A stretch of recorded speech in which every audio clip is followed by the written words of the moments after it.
As we discussed at the beginning of this training, the focus of our work in the Master Gardener program is community education.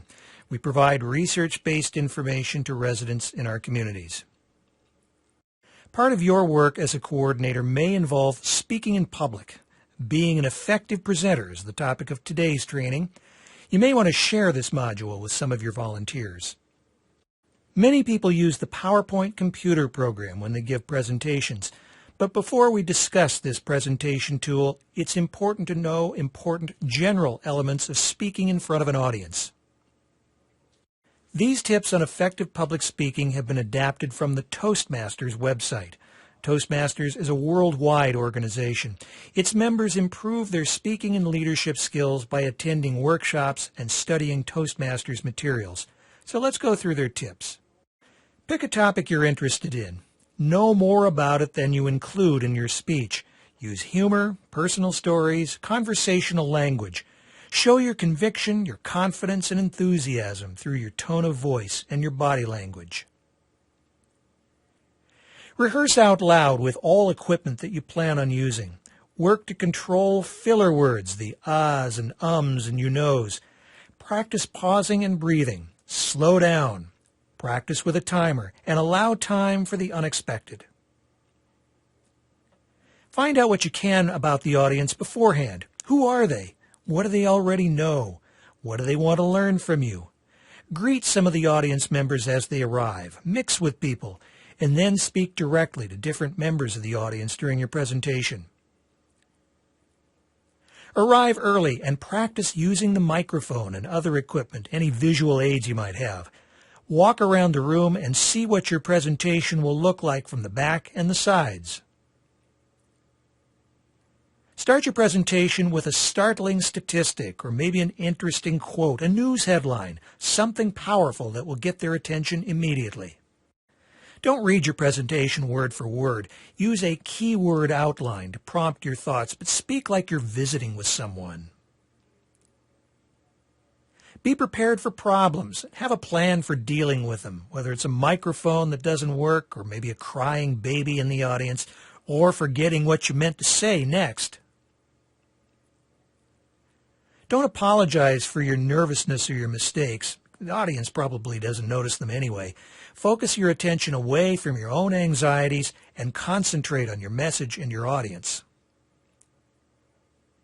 Experience builds confidence, and that's the key to effective public speaking. Take every chance you can to improve your skills. And now let's look at using the PowerPoint software itself. If you've never used PowerPoint software, you can get training on the Microsoft Office website. Our goal today is not to teach you how to use the software, but to provide suggestions about designing a presentation that will be informational, appealing, and effective. So let's consider several design features and how you can use them effectively. For layout, use one of the templates designed for Master Gardener presentations found on the Master Gardener website. Avoid cluttering the slides with too much text or graphics. Your audience should be able to listen to what you have to say and not be distracted by a busy screen. Use one thought or idea per slide. Keep the text on the slide to a minimum. Organize your text and your images and your narration into a unified experience. Here are two examples. The one on the left is a good example of how to design your slide. The one on the right is a poor example. Use contrasting colors for the text and the background so the text will be easy to read. Use short phrases and sentences to convey your message. The viewers won't read paragraphs of text. Use spacing between your lines to make it easier for them to read. Use a font size that's large enough to be seen from the back of the room. Generally, use sans serif styles like Arial or Tahoma. A fancy or serif font is difficult to read on a screen. Use text effects sparingly, such as colors, italics, underlining, or all caps. Use light on dark colors and dark on light colors. Use color sparingly and for impact. Avoid colors on opposite positions of the color wheel. Some members of the audience may be colorblind. They have difficulty perceiving red and green. It's the most common form of color blindness, but some have difficulty with blue and yellow also. So be ready to explain any material whose meaning depends on color on your slide. Use pictures or diagrams or charts and other graphics that are large enough and clear enough to be seen and interpreted from the back of the room. Avoid using multiple pictures on one slide, or bring them in one by one if necessary. Make your images pertinent to the information. Avoid using clip art unless it illustrates a point that you're making. PowerPoint has dozens of animation features that can add impact to your slides if you use them correctly. Use animation to communicate and to emphasize your points, not for decoration. Multiple or extreme animation features distract your audience from the subject of your presentation.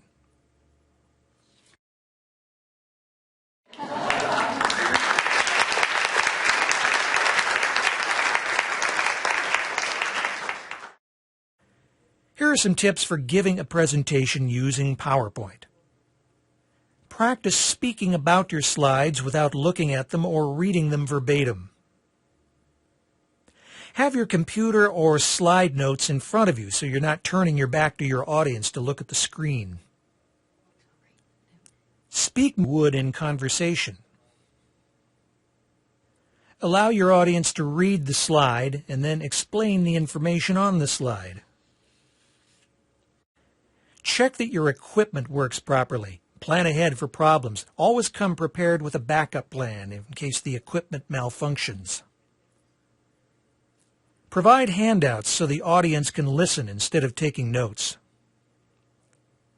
Repeat every question or comment from the audience who may not have heard it the first time. Occasionally, someone in your audience may become disruptive with his questions. Try to deflect hostile questions by restating them in an objective manner or asking the person to hold his questions until the end of the presentation.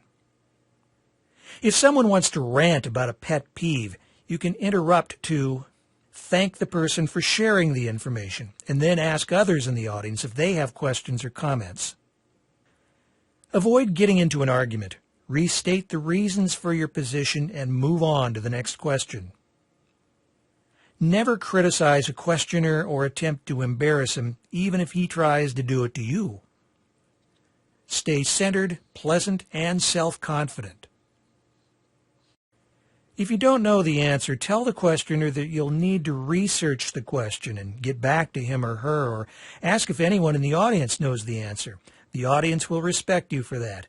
Don't give an answer that isn't honest or you're not sure of. Someone in the audience may know better, and your credibility and your effectiveness will be ruined. If someone obviously has in-depth knowledge of the topic and disagrees with you, simply state that the experts you rely on think differently, and note that there are often disagreements among experts in any field. Don't duck a tough question. Give the best answer you can think of, and then bridge to a related topic about which you feel more competent. Stay in control. Demonstrate your composure and friendliness. The following slides illustrate what are most irritating to people attending a PowerPoint presentation. As you go through these next slides, think about the presentations that you've attended that contain some of these problems. How did it affect your ability to pay attention to and learn from the speaker?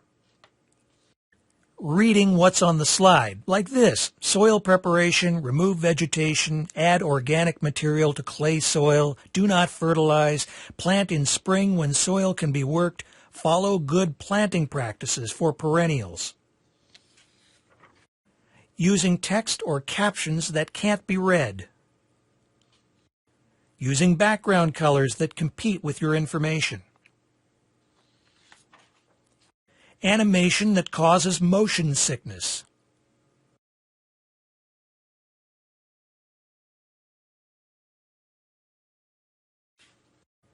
Using too many fonts.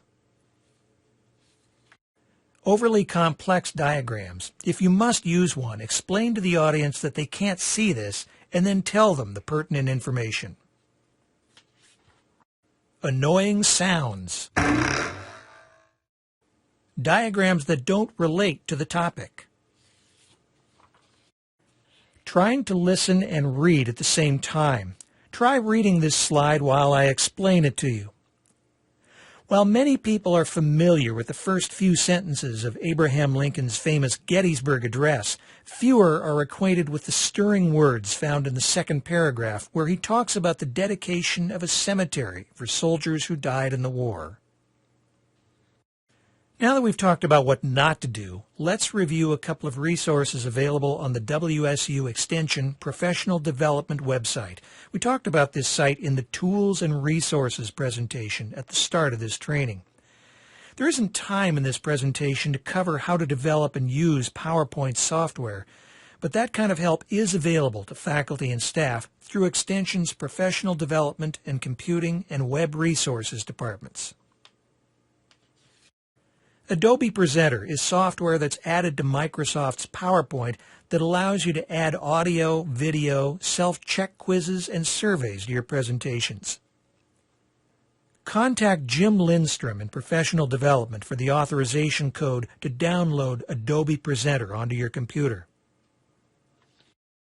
Adobe Connect is Extension's web conferencing system that enables you to deliver either real-time or recorded presentations or audiences.